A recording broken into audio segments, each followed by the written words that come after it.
బతుకంటే బొమ్మల ఆట అని తెలుసు,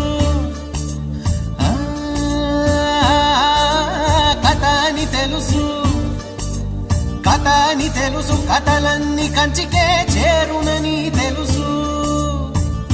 తెలుసు తెర తొలుగుతుందని, తెలుసు తెల్లారుతుందని, తెలుసు ఈ కట్టె పుట్టుకుమంటదని, తెలుసు ఈ మట్టి మట్టిలో కలిసిపోతదని. ఇన్ని తెలిసి రకాటంలో పడిపోతావు ఎందుకని? మాయా